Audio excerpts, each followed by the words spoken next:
Hello students, अभी तक हमने जाना कि ऑटोट्रोफिक न्यूट्रिशन क्या होता है और यह पेड़ पौधों में प्रकाश संश्लेषण की क्रिया के द्वारा कैसे संपन्न होता है। आइए अब हम देखते हैं विषमपोषी पोषण क्या होता है और यह कैसे संपन्न होता है। प्रत्येक जीव अपने पर्यावरण के लिए अनुकूलित है।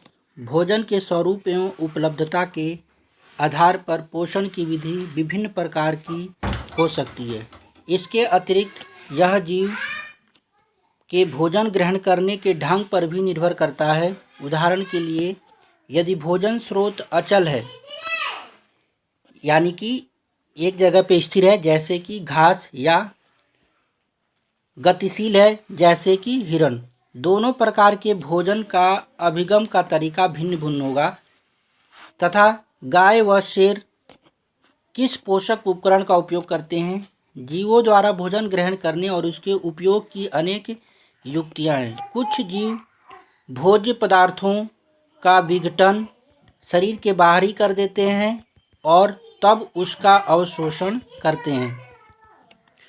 फफूंदी, ईस्ट तथा मशरूम आदि कवक इसके उदाहरण हैं। अन्य जीव संपूर्ण भोज्य पदार्थों का अंतर्ग्रहण करते हैं तथा उनका पाचन शरीर के अंदर होता है।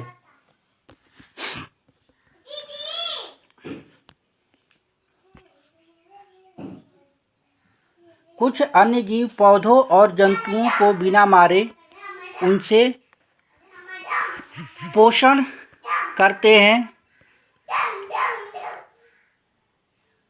यह पोषक युक्ति अमरबेल,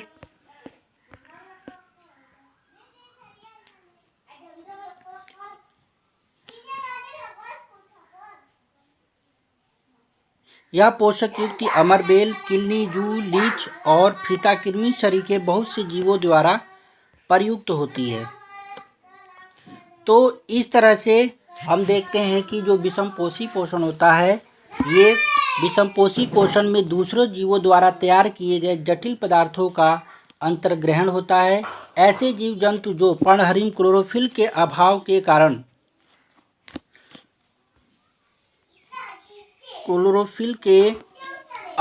के कारण अपना भोजन स्वयं नहीं बना पाते तथा भोजन के लिए दूसरे जीवों पर निर्भर रहते हैं, परपोषी पोषण या हेटरोट्रोफ्स कहलाते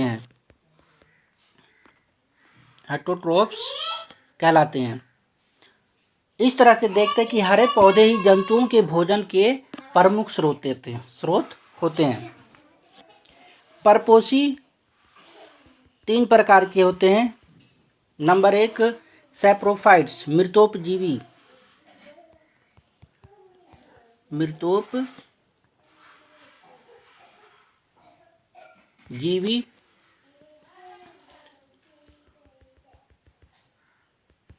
दूसरा परजीवी और तीसरा होता है प्राणी सम या जंतु सम पोषण तथा अवशोषी पोषण या होलोजोइक न्यूट्रिशन जिसको कहा जाता है।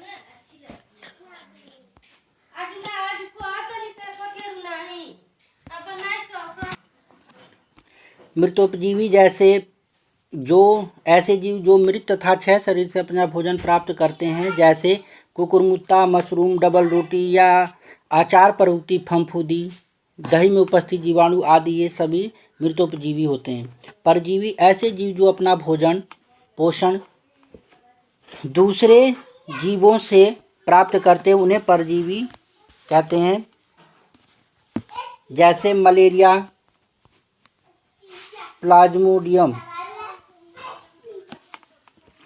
परजीवी प्लाज्मोडियम तथा टेपवर्म व अमरबेल परजीवियों के कुछ उदाहरण हैं। होलोजोइक न्यूट्रिशन में ऐसे जीव जंतु जो ठोस भोजन का अंतर्ग्रहण करते हैं, प्राणी सम या जंतु सम होलोजोइक कहलाते हैं। जीवों में पोषण। जीव अपना पोषण कैसे करते हैं। विभिन्न प्रकार के जीव जंतु विभिन्न प्रकार के होते हैं, अतः उनके भोजन और उसके अंतर्ग्रहण की विधि भी भिन्न भिन्न होती है। अतः जीवों में पाचन तंत्र भी भिन्न भिन्न है। एक कोशिकीय जीवों में भोजन संपूर्ण सतह से लिया जा सकता है,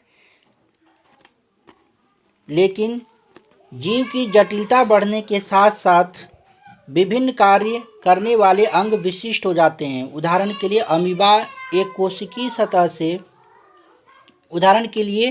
अमीबा में पोषण, अमीबा में एक कोशिकीय सतह से जैसे अंगुली जैसे अस्थायी प्रवर्ध की मदद से भोजन ग्रहण करता है। यह प्रवर्ध भोजन के कणों को घेर लेते हैं तथा संगलित होकर खाद्य रिक्तिका बनाते हैं। खाद्य रिक्तिका के अंदर जटिल पदार्थ का विघटन सरल पदार्थों में किया जाता है और ये कोशिका द्रव में विसरित हो जाते हैं। बचा हुआ अपच पदार्थ कोशिका की सतह की ओर गति करता है तथा शरीर से बाहर निष्कासित कर दिया जाता है। पैरामीशियम भी एक कोशिकीय जीव है।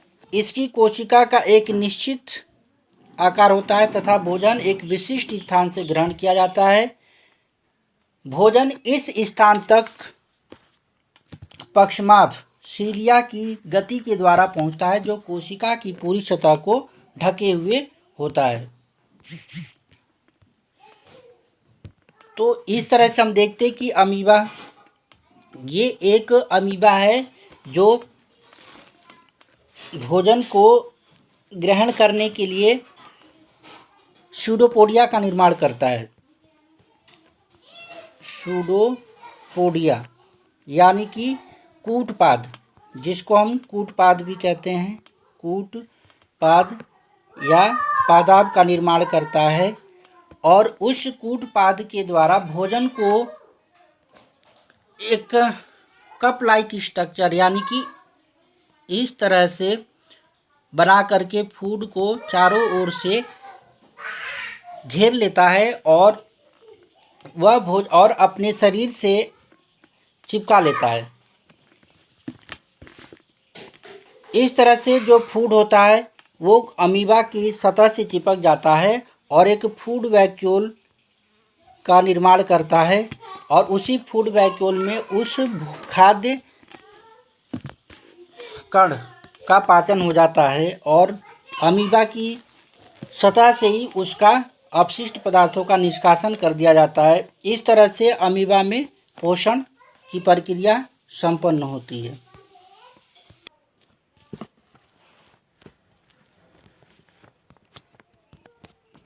इस तरह से हम देखते हैं कि जंतुओं में पोषण जो है 4 स्टेप्स 4 चरणों में होता है।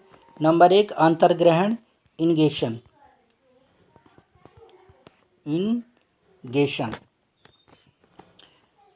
जंतुओं द्वारा भोजन को ग्रहण करना अंतर्ग्रहण कहलाता है। वो एक कोशिकीय अमीबा में भोजन ग्रहण करने के लिए कोई निश्चित अंगक नहीं होता है। अमीबा कूटपाद द्वारा कोशिका के किसी भी स्थान से भोजन ग्रहण कर सकता है। अमीबा में भोजन के अंतर्ग्रहण के फलस्वरूप कोशिका द्रव में खाद्य रिक्तिका का निर्माण होता है। इसी तरह से अदर जीवों में स्पंजों में भोज्य पदार्थ जल प्रवाह के साथ स्पंज गुहा में पहुंचता है, जहां कीट कोशिकाएं क्वानोसाइट्स अमीबा की भांति भोज्य पदार्थों को ग्रहण करके खाद्य रिक्तिकाओं का निर्माण करती हैं। हाइड्रा में स्पर्शकों टेंटिकल्स की सहायता से भोजन को पकड़कर मुख में पहुंचाता है। तो इस तरह से विभिन्न प्रकार की जीवों में विभिन्न प्रकार से भोजन का अंतर्ग्रहण होता है। सेकेंड पॉइंट डाइजेशन यानी कि पाचन जंतुओं द्वारा ग्रहण किया गया भोजन ठोस तथा अघुलनशील होता है, अतः शरीर की कोशिकाएं इसका सीधा उपयोग नहीं कर सकती। जटिल अघुलनशील भोज्य पदार्थों को सरल घुलनशील इकाइयों में बदलने की क्रिया पाचन डाइजेशन कहलाती है। तीसरा प्रोसेस अवशोषण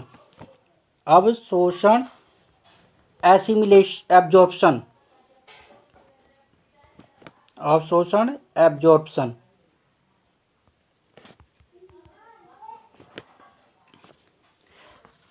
पाचन के फलस्वरूप घुलनशील खाद्य पदार्थ सरल घुलनशील विसरण योग्य इकाइयों को बदल जाता है। अमीबा जैसे निम्न श्रेणी के जंतुओं में खाद्य रिक्तिका से बचा हुआ भोजन सीधे कोशिका द्रव में विसरित हो जाता है। तो इस तरह से जीवों में भोज्य पदार्थों का अवशोषण होता है। नेक्स्ट पॉइंट है स्वांगीकरण, एसिमिलेशन। चौथा पॉइंट स्वांगीकरण, एसिमिलेशन।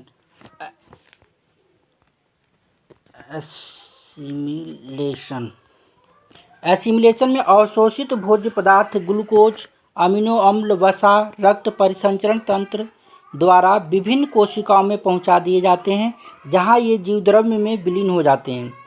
भोज्य पदार्थों की जीवद्रव्य में विलीन होने की क्रिया को स्वांगीकरण, एसिमिलेशन कहते हैं।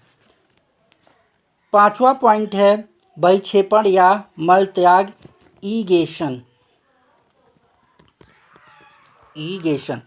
भोजन के अपचित अनडाइजेस्टेड भाग को शरीर से बाहर निकालने की क्रिया बहिक्षेपण कहलाती है। अमीबा में पाचन के पश्चात खाद्य रिक्तिका स्थिर हो जाती है। अमीबा में निरंतर गति होती रहती है। इसके फलस्वरूप खाद्य रिक्तिका शरीर सतह पर पहुंचकर फट जाती है और अपचित भोज्य पदार्थ शरीर से बाहर निकल जाता है। स्पंज में अवशिष्ट पदार्थ ऑस्कुलम द्वारा हाइड्रा में मुख माउथ द्वारा ही निकाल दिए जाते हैं। उच्च श्रेणी के प्राणियों में आहार नाल के अंतिम सिरे पर स्थित गुदा एनएस द्वारा अवशिष्ट पदार्थ शरीर से बाहर निकाल दिया जाता है।